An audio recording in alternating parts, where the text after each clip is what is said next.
Pesawat pengebom strategis B-52 milik Amerika Serikat yang mampu menghancurkan bunker sudah tiba di Inggris yang diklaim akan dikerahkan ke Iran seiring dengan seruan Presiden Amerika Serikat Donald Trump yang mengklaim akan segera menang perang. Sebaliknya, Iran justru bersiap perang habis-habisan melawan Amerika Serikat Israel. Akankah perang Timur Tengah akan segera berakhir? Dan sejauh mana dampaknya untuk sosial ekonomi jika pertempuran semakin dahsyat? Kami akan membahasnya bersama dengan Guru Besar Geopolitik Timur Tengah Universitas Gadjah Mada, Ibu Siti Mutiah Setiawati, dan juga ada pengamat intelijen dan keamanan dari Universitas Indonesia, Pak Stanislaus Rianta. Selamat pagi, Assalamualaikum Bapak Ibu. Selamat pagi. Selamat pagi. Waalaikumsalam.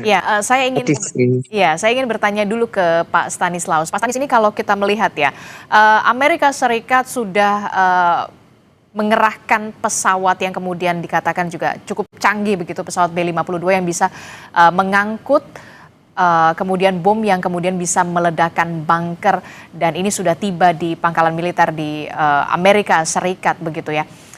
Apakah ini menjadi pertanda kemudian agresi atau serangan yang dilakukan Amerika Serikat ini kepada Iran akan semakin intens atau seperti apa dari pengamatan Anda? Ya, betul, ini Bapak, ini tanda bahwa Amerika memang semakin intens untuk melakukan serangan-serangan terhadap Iran. Itu yang pertama. Tapi ada juga tanda lain yang bisa diduga bahwa ternyata serangan-serangan Amerika yang menggunakan rudal ke Iran itu tidak cukup kuat untuk melumpuhkan Iran, sehingga perlu senjata lain yang lebih dahsyat. Itu dugaannya. Tetapi kan sebenarnya ini juga simbol lain bahwa mengajak negara-negara lain dengan menggunakan pangkalan Inggris itu menunjukkan kepada Iran bahwa sekutu kami juga ikut mendukung gitu. Ini semacam tekanan-tekanan, selain hanya tekanan militer juga tekanan-tekanan lain, tekanan secara global. Ini suatu bentuk pressure dengan senjata yang canggih, dengan senjata yang lebih kuat, dan termasuk dengan negara-negara pendukung yang lain. Ini ya semacam pressure Trump kepada Iran. Oke, jadi ini menjadi semacam pertanda serangan yang akan dilakukan oleh Amerika Serikat ini justru semakin intens dan juga menguatkan bahwa sekutu Amerika Serikat juga ikut mendukung begitu. Salah satunya yang kita tahu adalah Inggris begitu ya, dan juga Prancis pastinya, Pak Stanis.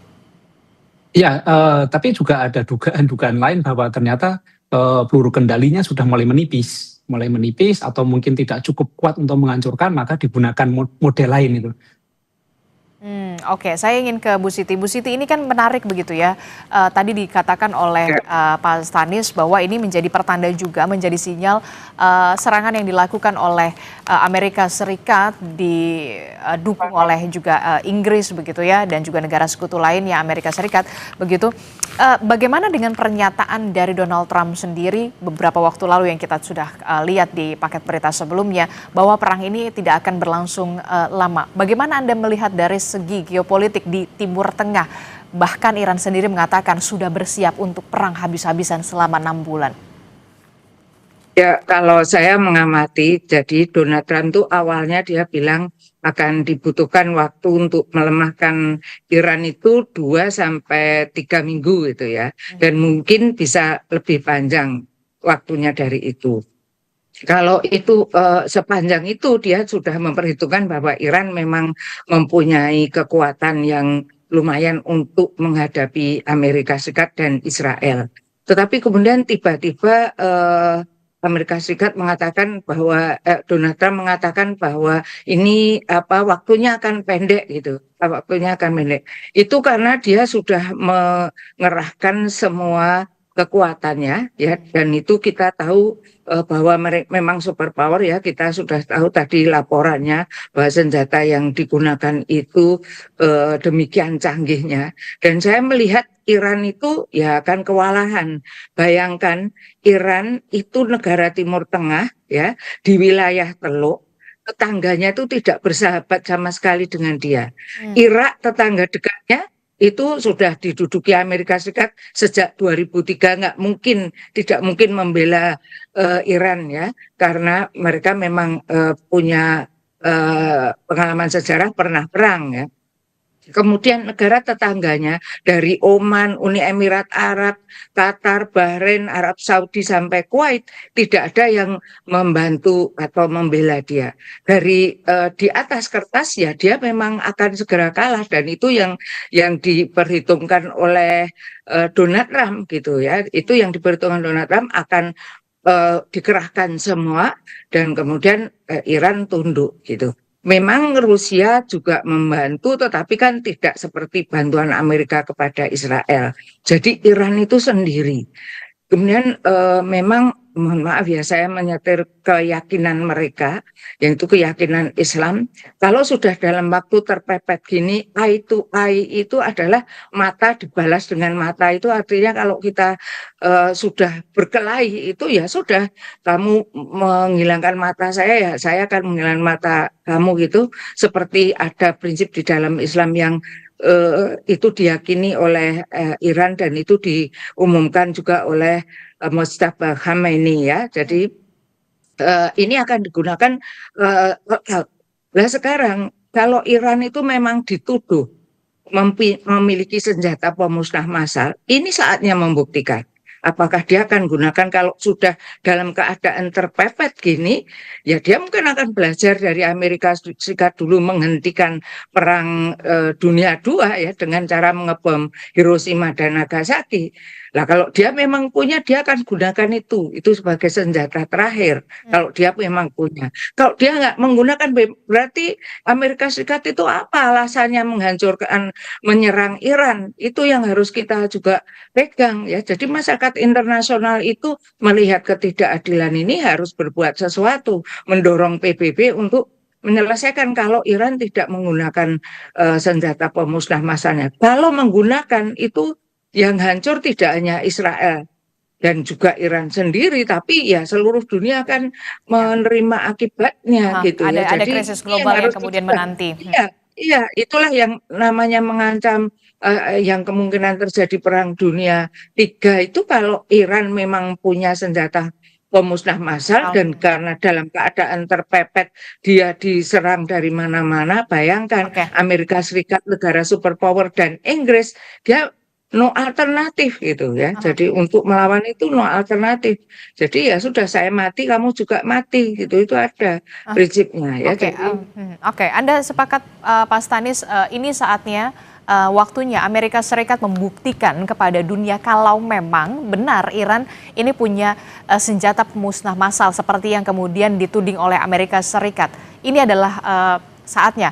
Begitu, walaupun kalau kita lihat dikatakan oleh otoritas Iran senjata yang kemudian dilancarkan serangan kepada Amerika Serikat dan juga Israel ini senjata yang baru buatan 2012, belum produksi di 12 tahun terakhir begitu. Ya saya setuju dengan Prof. Siti ya. Jadi sebenarnya kalau dia buat kan harusnya sudah digunakan ya. Tapi alih-alih menggunakan senjata itu, Iran nampaknya malah menggunakan cara lain seperti menggunakan senjata ekonominya lewat Selat Hormuz dan menggunakan senjata ideologinya dengan mengangkat Mojtaba Khamenei. Ini kan simbol perlawanan ideologis yang mempunyai beban psikologis ya, keluarganya meninggal, ibunya, saudara perempuan itu kan menyatakan bahwa dia tidak tunduk pada Amerika yang mempunyai calon lain yang lebih moderat sebenarnya. Ini kan menunjukkan bahwa Iran melakukan perlawanan dengan cara-cara lain yang tidak menggunakan senjata pemusnah massal. Nah ini menjadi pertanyaan besar sebenarnya. Apakah ini sebenarnya strategi untuk menunjukkan bahwa Amerika salah atau memang tidak punya itu? Apakah dia saving untuk menunjukkan Amerika salah atau tidak punya? Ini masih menjadi pertanyaan sebenarnya. Tapi kalau dalam titik akhir bahwa dia akan kalah misalnya, dengan visi tadi dikatakan Prof. Siti, saya setuju, hanya gunakan saja itu. Tapi karena tidak menggunakan berarti memang tidak punya atau saving. Dan kami disclaimer bahwa kami tidak mendukung Iran atau tidak mendukung Amerika, kami mendukung perdamaian dan kemanusiaan tentunya ya, perdamaian kemanusiaan bahwa ini harus segera dihentikan dengan cara apapun, termasuk ya sebaiknya para sekutu-sekutu itu atau PBB itu menekan kepada Amerika dan Iran untuk berhenti melakukan perang dan mewujudkan perdamaian dan dengan asas kemanusiaan tentunya, tidak dengan egonya masing-masing akhirnya terjadi bencana kemanusiaan seperti ini. Oke, kita semua sepakat begitu ya, kita tidak berpihak kepada manapun, ini semua demi kemanusiaan begitu ya, dan juga dampaknya tidak ada yang menang atau kalah, tapi dampaknya adalah Ya, selalu negatif ketika perang itu terjadi, mulai dari dampak kemanusiaan sampai kemudian yang kita khawatirkan adalah dampak ekonomi secara global yang sudah ada di depan mata. Tapi yang saya ingin tanyakan, tadi Anda sudah menyebutkan Pak Stanis, tampaknya Iran ini lebih agresif ketika memang keluarga dari Khamenei ini kita tahu meninggal dunia pada saat serangan yang dilancarkan oleh Amerika Serikat dan juga Israel. Apakah ini juga erat kaitannya? Mengapa kemudian Iran juga lebih agresif saat ini untuk menyerang Amerika Serikat dan juga Israel? Sebaliknya, Amerika Serikat juga lebih intens melakukan penyerangan karena memang setelah terpilihnya Mojtaba Khamenei sebagai pemimpin tertinggi Iran yang baru. ya ini simbol perlawanan ya, secara ideologi simbol perlawanan, dan Amerika merasa bahwa perubahan rezim tidak terjadi sesuai pilihan Amerika, dan Mojtaba Khamenei juga ditunjukkan oleh Iran bahwa ya kami tidak setuju dengan skenario Amerika itu, dan saya kira ini menunjukkan bahwa masih bisa agak lama perang ini jika masih terus-terusan seperti ini itu. Harus ada tekanan dari luar termasuk tekanan-tekanan ekonomi, tekanan-tekanan dari negara-negara lain supaya berhentilah seperti itu. Dengan seperti itu, karena kalau tidak ini akan berbahaya. Kita tahu bahwa dampak penutupan Strait Hormuz pun semakin kemana-mana dengan biaya logistik yang besar, minyak bumi yang semakin per barrel semakin tinggi 120, ini kan menunjukkan bahwa dampaknya tidak hanya di dua negara ini, tapi dampaknya menyeluruh ke dunia. Kita tahu bahwa tekanan ekonomi ini sangat berbahaya, termasuk untuk Indonesia. Jadi sebaiknya memang apapun yang digunakan mereka untuk berperang, ada perang ekonomi, perang ideologi, atau perang senjata seperti ini segera dihentikan. Cukup miris untuk kemanusiaan. Oke, ini cukup miris untuk kemanusiaan tentu saja. Kalau dari kacamata di geopolitik di Timur Tengah, bagaimana Ibu Siti melihat dengan terpilihnya Mojtaba ini, kemudian Amerika Serikat menunjukkan ketidaksukaannya karena memang tidak bisa merubah rezim yang ada di Iran, dan ini berakibat atau berdampak terhadap serangan yang semakin intens yang dilakukan oleh Amerika Serikat terhadap Iran? Ya, kalau saya melihat memang Amerika itu sudah tidak senang ya, tidak suka dengan Iran, dengan alasan apapun dia yang sekarang dituduh sebagai penyimpan senjata pemusnah massal, kemudian dipimpin oleh diktator gitu ya.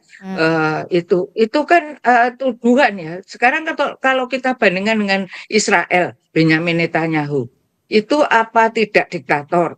Atau dia apakah juga Israel itu apa tidak memiliki senjata nuklir, kan juga punya, malah dia tidak mau tanda tangan NPT, Non Proliferation Treaty, yaitu bahwa nuklir itu hanya digunakan untuk kemanusiaan ya. Dalam hal ini Iran malah menandatangani NPT.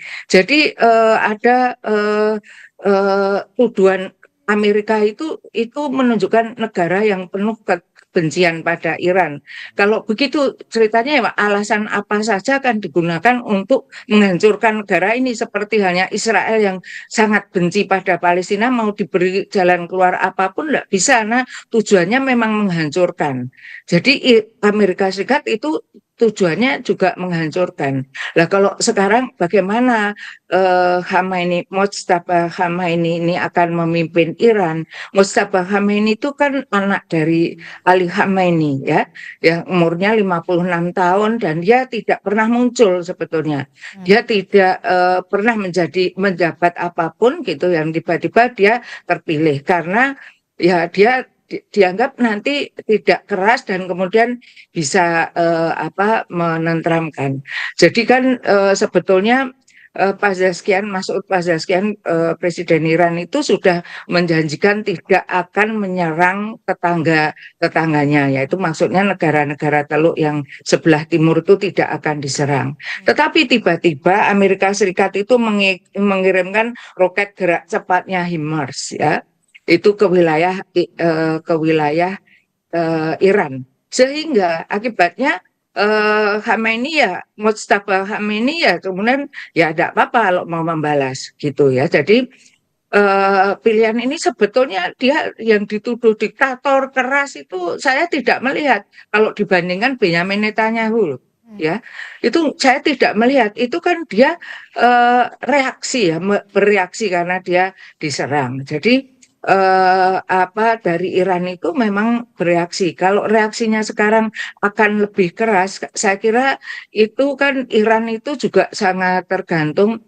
Jadi sistem pemerintahnya wilayah al-Faqih itu ada memang republik, tetapi dia dikendalikan oleh supreme leader, yakni dalam hal ini Mojtaba Khamenei. Tapi di sana yang dia itu mengendalikan atau mengarahkan governance atau jalannya pemerintahan.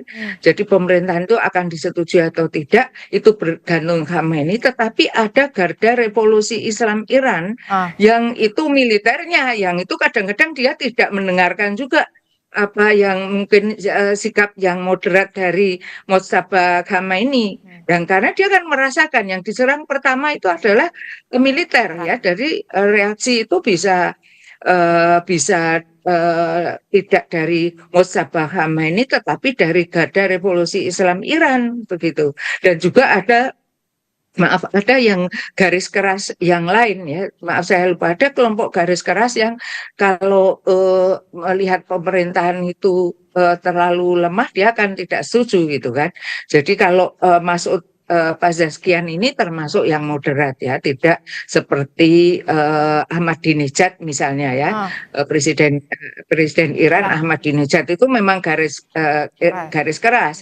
Tetapi ini lemah, tetapi ada ya ada Khamenei yang Mojtaba Khamenei yang sebetulnya juga moderat menurut saya, tapi ada Garda Revolusi Islam Iran yang dia itu menerima dampak yang langsung kepada pertahanan Iran, yang itu reaksinya akan keras dan itu yang tidak bisa diduga. Betul Pak Stanislaus tadi bahwa ini ya Pak, tidak hanya Iran itu ya persenjataan itu, tetapi dia bisa memainkan artinya yang non senjata itu dengan cara memainkan ekonomi, memainkan kemudian mulai kan dia menelankan ada pan-Islamisme ya, persatuan Islam karena dia lihat di Lebanon apa hubungannya Hizbullah dihancurkan, Hizbullah nggak mengancam saat ini kan nggak mengancam Israel apapun, tapi tahu bahwa itu adalah pertahanan di luar Iran, yaitu Hizbullah, ada Houthi di Yaman gitu, yang itu tidak bisa terduga apa kekuatannya, sehingga itu dihancurkan yang sebetulnya tidak ada kesalahan langsung kepada Israel gitu ya, paling mengirimkan Katyusha yang itu sangat sangat lemah, tidak menghancurkan bahkan melukai saja tidak gitu. Ini juga menjadi pertanyaan saya kemudian, kenapa Trump yang awalnya berapi-api begitu ya untuk kemudian bisa melakukan penyerangan terhadap Iran, tapi kemudian beberapa hari terakhir kemarin kita sudah melihat Trump mengisyaratkan akan mengakhiri perang, tapi justru kemudian Iran siap untuk habis-habisan perang begitu. Apakah kemudian sikap Trump ini dilakukan untuk mengakhiri perang ini karena memang ingin mengamankan, dalam tanda kutip, ingin mengamankan situasi ekonomi bursa salah satunya, tapi kemudian yang menjadi kontradiksi adalah justru Garda Revolusi Iran mengumumkan tawaran bersyarat bagi negara-negara yang ingin melintasi Selat Hormuz, baik itu negara di Timur Tengah ataupun di Eropa, untuk bisa masuk ke Selat Hormuz, melintasi Selat Hormuz, asalkan bisa mengusir duta besar Israel dan juga Amerika Serikat dari wilayahnya. Apa yang bisa Anda lihat dari tawaran yang disampaikan oleh Iran dan juga tawaran yang disampaikan oleh Amerika Serikat, Bu Siti?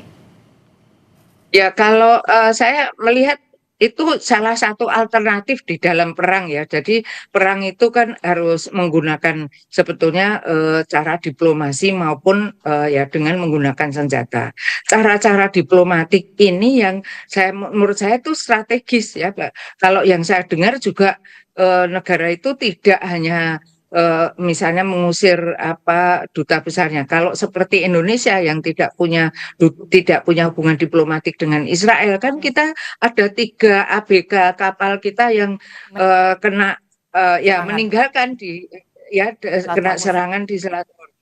Ya, kalau dia kan juga menjamin negara yang seperti Indonesia tidak punya hubungan diplomatik, kalau harus melewati Selat Hormuz, ya minta izin kepada Iran. Ya itu yang saya baca di media ya, katanya itu kan sudah menimbulkan simpati kan. Itu menimbulkan simpati internasional bahwa betapa ketergantungan dunia luar itu terhadap Selat Hormuz Hormuz. karena semua minyak itu dibawa keluar dari selat itu, dan kemudian Qatar yang mengandalkan gasnya juga lewat dari situ. Jadi mengapa Donald Trump kemudian merendah? Kemungkinan juga didesak oleh negara-negara sahabatnya di Teluk untuk juga mengurangi, karena mereka juga langsung kena imbasnya. Bayangkan Qatar itu menghentikan operasi penerbangannya yang dia punya. Qatar Airways itu kan punya penerbangan seluruh dunia ya, dimanapun ada, sehingga kalau itu berhenti ya kalau sehari 2 hari mungkin tidak masalah, tapi kalau ini berlarut-larut akan jelas itu negara per negara akan mengalami penderitaan ya. Arab Saudi sebentar lagi kita akan menyelenggarakan ibadah haji, itu akan terhenti total. Nah, itu kan karena pasti akan lewat, kalau terutama yang datang dari Indonesia kan pasti lewat selat itu ya, meskipun itu di atas ya, tapi kan kita juga khawatir. Dirjen Haji kita sudah mengumumkan tadi malam kalau persiapan jamaah haji kan akan diumumkan kemudian. Artinya tidak ada pembicaraan persiapan jamaah haji, mengingat wilayah Teluk yang tidak aman. Nah, ini Arab Saudi dengan itu kan dia juga merasa dirugikan ya, tidak ada peribadatan dan lain sebagainya. Kemungkinan ya Mbak, karena saya kan bukan pengamat aja, kemungkinan ada tekanan dari negara-negara Teluk yang di sebelah timur itu untuk supaya Iran menurunkan. Tapi saya lihat pernyataan Donald Trump itu pernyataan yang tidak diplomatis ya, yang itu menyulut provokasi Iran semakin ingin menyerang. Kan lihat kekuatan Amerika Serikat ya, tidak terkalahkan, itu kata-kata yang sangat provokatif yang kemudian menyebabkan orang itu ya berani untuk melawan gitu ya. Jadi itu yang kemudian harus dicegah ya. Saya berharap ada tindakan diplomasi dari negara-negara Negara-negara Teluk seperti ya, plus PBB ya. untuk Saya bisa sangat mengambil perannya ya. saya sangat menyesalkan Inggris mengapa dia kemudian mau menyediakan pangkalan Pangkalan. militernya untuk pesawat Amerika. Saya sangat menyesalkan itu. Seandainya Inggris itu tidak mendukung kan tidak apa-apa. Nah, Inggris negara yang mandiri, keluar dari Uni Eropa aja berani kok, karena dia kuat gitu ya. Kenapa harus mendukung Amerika yang jelas itu melanggar hukum internasional karena menyerang negara yang berdaulat. Oke, kalau dari pandangan Pak Astani seperti apa kalau soal ada tawaran yang diberikan oleh Iran soal Selat Hormuz begitu ya, untuk negara-negara yang ingin melintasi Selat Hormuz, termasuk juga isyarat yang dilakukan oleh Trump untuk kemudian segera mengakhiri perang, ataukah ini memang untuk meredam gejolak ekonomi begitu ya, dampak krisis ekonomi global yang kemudian sudah di depan mata. Anda punya pandangan seperti apa soal ini? Ya, ini senjata Iran sebenarnya yang lebih kuat adalah senjata ekonomi, yaitu dengan memanfaatkan Selat Hormuz ini. Jadi Iran melihat bahwa ini bisa dimanfaatkan untuk menggalang negara-negara lain itu. Tapi saya memang melihat bahwa nanti perkiraan saya perang ini akan berhenti bukan karena pertempuran senjata mengalahkan satu pihak lain, tapi ini berhenti karena adanya tekanan-tekanan ekonomi dari negara lain atau dari dunia ya. Jadi ekonomi inilah akan yang menjadi dunia akan melakukan tekanan-tekanan atau memberikan isyarat bahwa ini segera dihentikan gitu. Saya menduga akan itu yang terjadi, bukan karena senjatanya tetapi karena ekonomi, sehingga mungkin sekitar beberapa minggu lagi, mudah-mudahan tidak lama, kalau bisa hari ini ya itu berhenti karena memang ada tekanan ekonomi yang cukup kuat dulu, dan itu mulai digunakan oleh Iran untuk mengarah seperti itu. Jadi misalnya nanti berhenti pun bukan karena kalah perang, tetapi karena memang ada pertimbangan bahwa untuk menghentikan dampak yang meluas kepada negara-negara lain. Oke, Anda sepakat Bu Siti, memang perang ini nanti akan selesai bukan karena soal persenjataan begitu ya, mana menang mana kalah, tapi kemudian karena memang tekanan ekonomi dari negara-negara yang kemudian bisa menghentikan perang. Ya, saya setuju ya dengan Pak Stanislaus. Ya, kemungkinan itu ya, tetapi juga kemungkinan bisa tidak. Kalau kita melihat sekarang Amerika Serikat itu juga bisa ditekan oleh warganya sendiri, karena sekali dia meluncurkan senjata ada hitungan ekonominya, sekian miliar US dollar itu dikeluarkan sehari, dia memakan anggaran sekian miliar US dollar. Itu untuk apa sih? Itu sudah ditanyakan untuk apa, kepentingan Amerika Serikat apa. Jadi yang selain Pak Stanislaus tadi, dunia internasional akan menekan, tetapi juga bisa terjadi tekanan di dalam negeri Amerika gitu ya. Meskipun yang saya lihat korban dari Amerika itu hanya beberapa orang ya.